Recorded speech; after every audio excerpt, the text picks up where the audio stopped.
Halo teman-teman, kali ini kita membahas pengantar sejarah seni rupa, yaitu tentang mengapa manusia itu menghargai seni. Dan yang kita bahas kali ini itu adalah dari sisi genetik.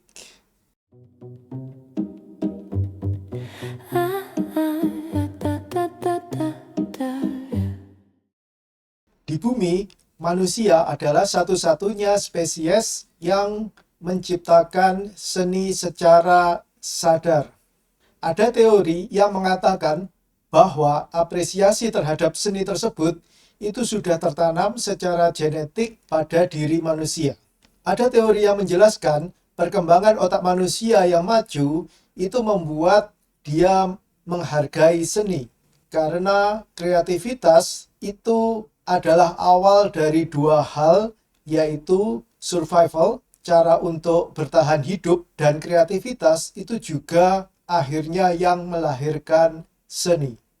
Untuk menghadapi tantangan alam yang selalu berubah, manusia survive dengan menggunakan kreativitasnya. Dia membuat berbagai alat dan solusi untuk mengatasi masalah tersebut. Kemampuan manusia dalam kreativitas akhirnya membuat suatu efek samping, yaitu manusia membuat sesuatu yang tidak berhubungan langsung dengan survivalnya. Dan disitulah seni mulai lahir. Pada awalnya, manusia sebelum memiliki bahasa yang cukup kompleks untuk bercerita, mereka menggunakan simbolisme yang lebih mudah dipahami. Misalnya, cerita perburuan yang digambar dalam lukisan gua. Tradisi membuat cerita seperti ini membuat anggota-anggota suku itu saling terhubung dan membuat sukunya menjadi lebih bersatu, yang tentu saja itu mendukung survival mereka. Ada teori lain yang menjelaskan bahwa seni itu muncul untuk menunjukkan suatu kebugaran. Maksudnya demikian, bila ada dua pasang manusia, tentu saja mereka akan memilih pasangannya itu yang dianggap sebagai ideal.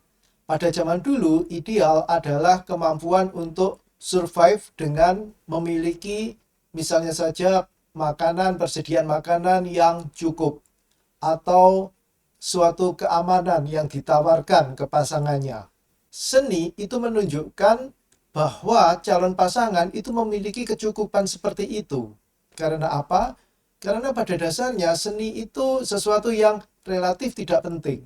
Seni baru muncul setelah semua kebutuhan dasar itu terpenuhi.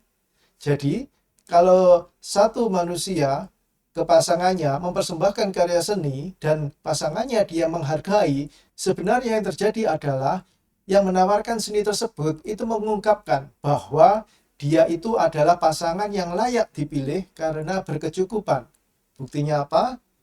Saya tidak lagi menawarkan makanan, tetapi saya menawarkan sesuatu yang indah, yang relatif tidak penting, tapi baru dimiliki, baru bisa dibuat setelah semua kebutuhan dasar, makanan, dan keamanan itu terpenuhi.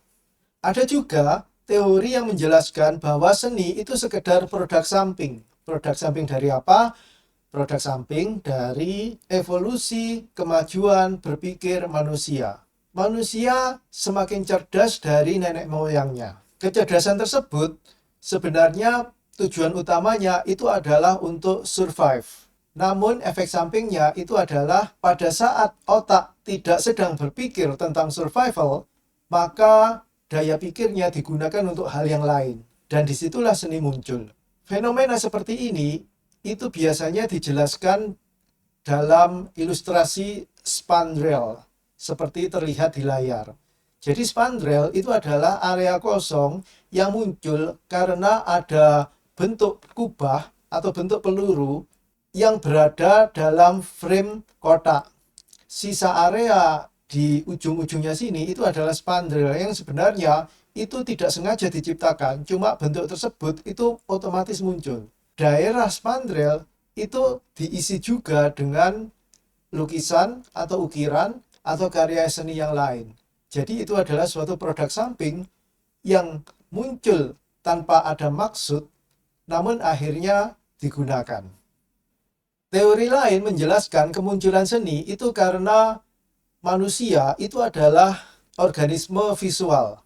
Manusia itu lebih mudah memahami informasi visual daripada misalnya informasi melalui kata-kata. Ada istilah satu gambar itu lebih bermakna daripada 1000 kata. Kira-kira seperti itu. Mata dan otak manusia sendiri itu akan respons terhadap elemen-elemen visual, misalnya kalau ada kontras, kalau ada pola misalnya, maka otak manusia itu otomatis meresponsnya, mencernanya. Hal itu nanti akan menimbulkan apresiasi pada otak manusia saat melihat karya seni. Karena karya seni sebenarnya istilahnya itu seperti menghack atau meretas cara bekerja otak manusia dalam mengenali pola, sehingga manusia itu tertarik dan menghargai karya seni tersebut karena cara berpikir dasarnya itu digunakan dalam membuat karya seni. Karya seni tentu saja memanfaatkan misalnya kontras atau perulangan pola. Nah, itu yang dimanfaatkan oleh seni untuk menarik pikiran visual manusia. Penjelasan lain itu adalah seperti ini. Manusia tingkah lakunya itu sering dituntun atau dikendalikan oleh adanya rasa bahagia dan juga menghindari rasa sedih atau susah.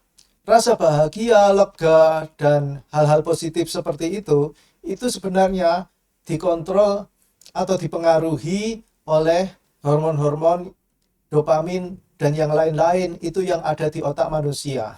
Jadi kalau manusia berhasil menyelesaikan suatu masalah atau tantangan misalnya, maka dia akan mendapatkan suatu kelegaan atau kebahagiaan tertentu.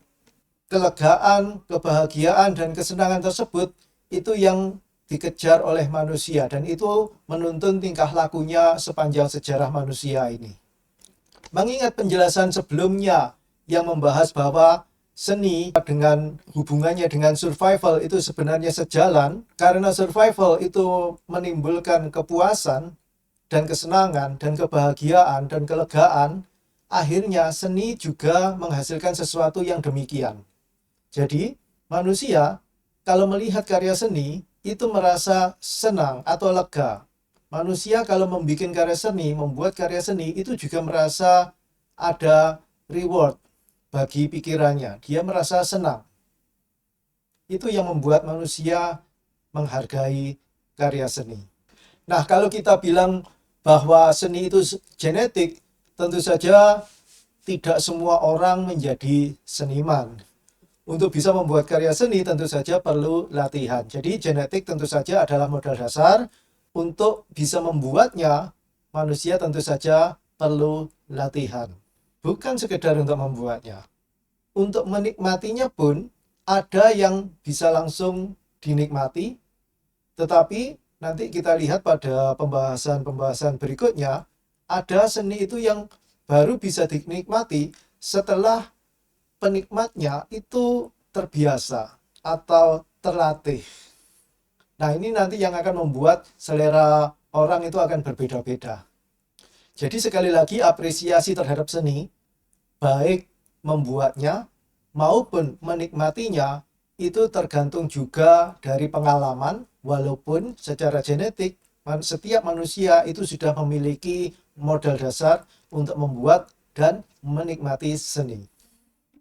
Kita ingat pula, manusia adalah organisme visual yang lebih mudah memahami gambar daripada memahami misalnya kata-kata.